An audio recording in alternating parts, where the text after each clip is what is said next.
Welcome to the Checking In podcast from the Great Lakes MHTTC, a series discussing topics related to health equity and the destigmatization of substance use disorder and mental illness.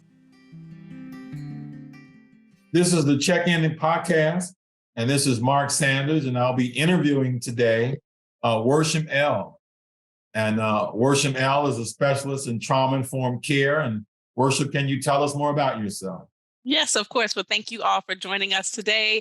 I am a licensed clinical social worker and certified family trauma professional and trauma-sensitive yoga instructor. So as you can see, trauma is, like you said, one of my specialties and my passion. So I'm really excited to be here to talk about PTSD and how we can heal and move beyond it. Great. So you do a lot of work helping clients to heal from trauma. What population do you work with?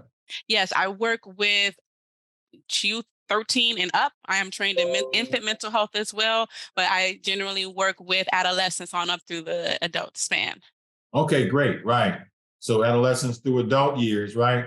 And people who do this work are vulnerable to secondary trauma, secondary PTSD. So we want to ask you, what are some things that you do to take care of yourself? That is to guard against burnout and secondary trauma, secondary PTSD. How do you take care of yourself?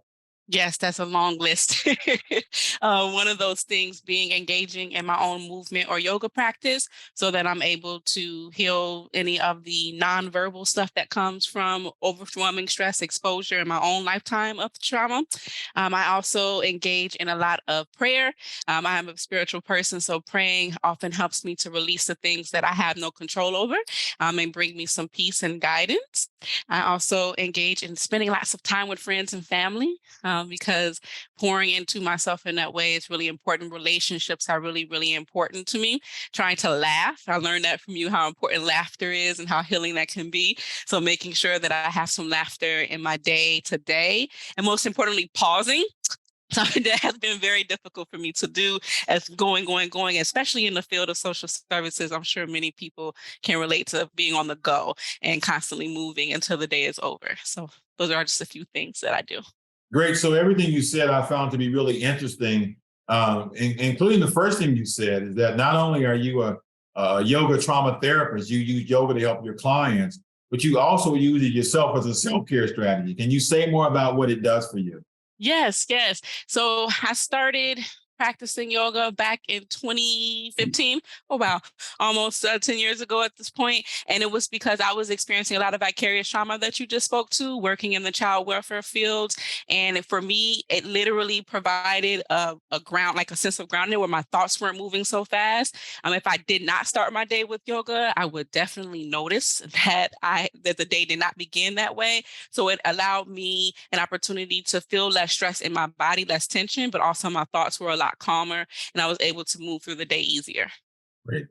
What have you found to be the biggest threats to self-care as a trauma specialist? Yes. What gets in the way? Yeah, I think the desire and the morality and love for humanity and the desire to help other people can be in a way, especially early in my career. I would think about work all day, every day. And so that sometimes can be hard to practice the self-care because there's always something to do and always something you can be doing. So being mindful around how important it is to take care of myself so that I can show up in a healthy way for the people I serve has been a way to overcome that. Have you thought about any self-care practices that you haven't had a chance to practice, but they catch your attention that you might be interested in trying? Hmm. It's a good question. Ones that I have thought about trying but haven't tried, not nothing's necessarily popping up in my head. I'm thinking about a lot of things that I have on my list that I don't do as regularly or consistently as I would like. So there's lots of people that do this work, mental health work, who have a hard time setting boundaries. So even if they want to take care of themselves, if they can't say no, it's hard to find time to take care of themselves. What kind of encouragement do you have for people to make sure they're able to successfully set boundaries for themselves so they have time to take care of themselves doing this work? One thing I would encourage is to find something as simple as like a 60-second exercise, right? Like taking 20 deep breaths before they move on to the next thing, or engaging in a simple mindfulness activity, or coloring, or writing, or a quick phone call with a loved one, so that they're able to still do it within the means of the intense pace that they're working at. I would also encourage them to think about how it's benefiting their clients. Oftentimes when we think that it's not as easy for us to do it for ourselves, when we think about how we're going to benefit the work we're doing, the people that we're serving, the organizations that we're working within, and the impact we're going to have, that can be helpful in giving yourself the compassion and grace and space to take that time for yourself. So thinking about how you're going to have an impact on others, and finding even just little small moments. I can always tell. I tell people at seminars when people are new to our work, because people who just start doing this work, their eyes glow. And what that glow in their eyes means is that they really are planning to save the world, right? So they're so gung-ho about helping people. Do you have any tips or advice for people who are new to this trauma work that might help them take care of themselves? Understanding that we are in this for the long haul, right? You came into this work for the long haul, and we are grateful that you have joined us in this process. So it's very, very important that you do allow yourself to pace so that you can have the impact that you set out to create.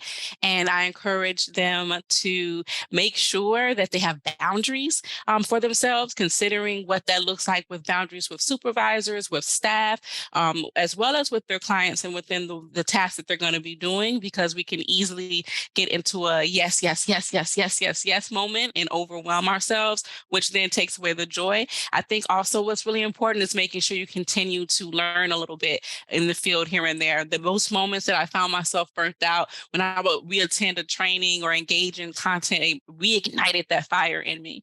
And so continuing to engage and continuous learning as it relates to your specific interests, setting those boundaries and taking care of yourself. It's a work in progress. It takes time, but it is worth it. And I encourage you to continue doing so and working at it.